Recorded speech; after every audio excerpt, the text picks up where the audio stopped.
Hello students, welcome to my channel Science Shiksha.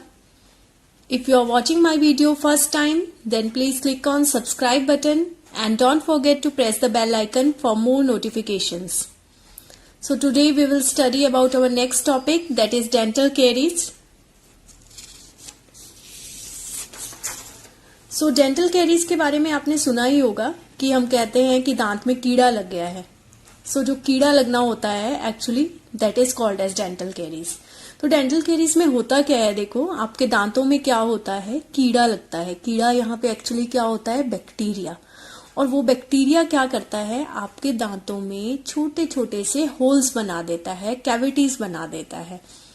तो वो जो कैविटीज बनती हैं जिसकी वजह से आपके दांत खराब हो जाते हैं, that is known as the dental caries. So the formation of small cavities or holes in the teeth due to action of acid forming bacteria and improper dental care is called as dental caries.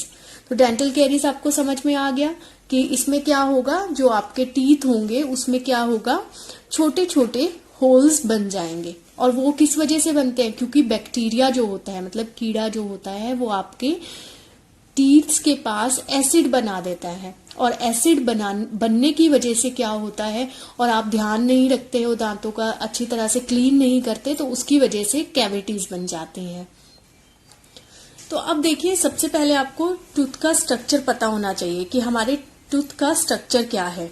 सबसे पहले देखिए, सबसे ऊपर जो outer covering होती है tooth की, that is known as enamel. और enamel is the hardest part of the body. Bone से भी ज्यादा हार्ड क्या होता है, इनेमल होता है. इनेमल के नीचे ही क्या प्रेजेंट है, डेंटाइन. जो डेंटाइन है ये एक तरह की बोन है.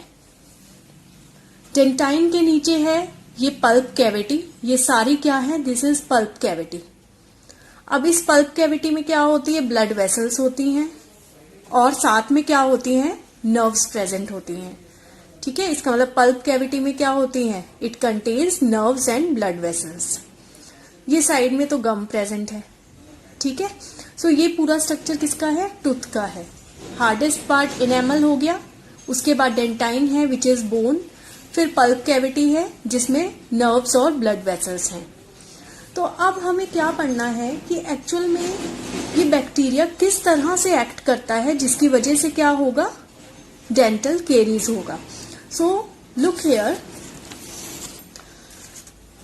जब हम खाना खाते हैं और स्पेशली जब हम कोई मीठी चीज खाते हैं, शुगरी फूड खाते हैं, तब क्या होता है, bacteria act on a sugar to produce acid. आपने खाना खाया, ब्रश नहीं किया, आप सो गए, तो धीरे धीरे क्या होता है, उस शुगर के ऊपर एक्ट करता है बैक्टीरिया और एसिड बना देता है. अब वही एसिड क्या करता है, अगर आपने टीथ क्लीन नहीं किए तो वो एसिड आपके मुंह में रहेगा, और वो एसिड क्या करेगा, सबसे पहले जो टूथ एनेमल होता है वो कैल्शियम सॉल्ट्स का बना होता है, उन कैल्शियम सॉल्ट्स को डिसॉल्व कर देगा.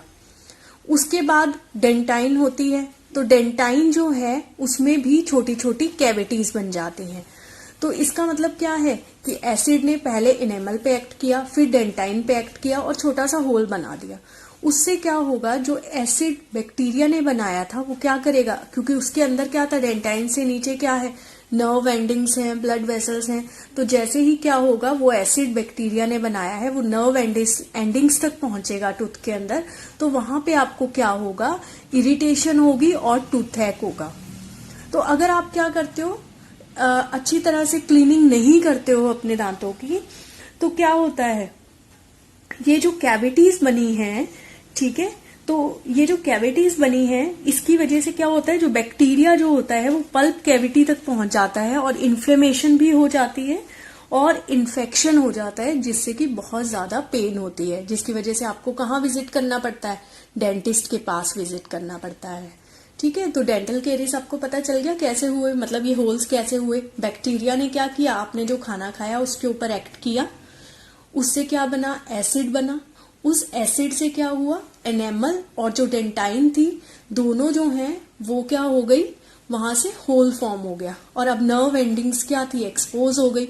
और जब भी आपने कुछ खाया, ठंडा गर्म लिया, तो क्या हुआ, आपके आपके नर्व एंडिंग्स तक गया, इरिटेशन हुई और आपको टूथएक स्टार्ट हो गया।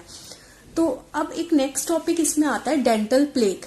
दांत पीले हो जाते हैं ना, तो वो क्या होता है? देखो, अगर आप दांतों को अच्छी तरह से साफ नहीं करोगे, ट्वाइस ब्रश नहीं करोगे, तो क्या होता है, वो पीले हो जाते हैं। तो उसमें एक्चुअल में क्या होता है कि अगर आप दांतों को साफ नहीं करते हो तो क्या होता है, एक येलो सी स्टिकी लेयर जो है वो फूड पार्टिकल्स की और बैक्टीरियल सेल्स की, वो आपके दांतों पे डिपॉजिट हो जाती है। That is known as a dental plaque. तो प्लेग जब टीथ को कवर कर लेती है, ठीक है, तो जो एल्केलाइन स्लाइवा होता है वो आपका टूथ सरफेस तक नहीं पहुंचेगा और जो एसिड बैक्टीरिया ने बनाया है उसको न्यूट्रलाइज नहीं कर पाएगा, जिसकी वजह से क्या होगा, टूथ डिके स्टार्ट हो जाता है and ultimately it leads to the dental caries.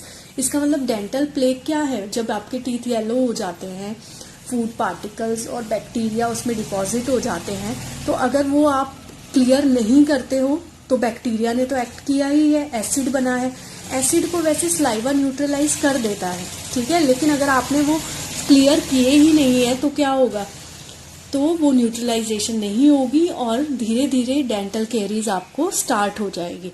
So this is all about the dental carries.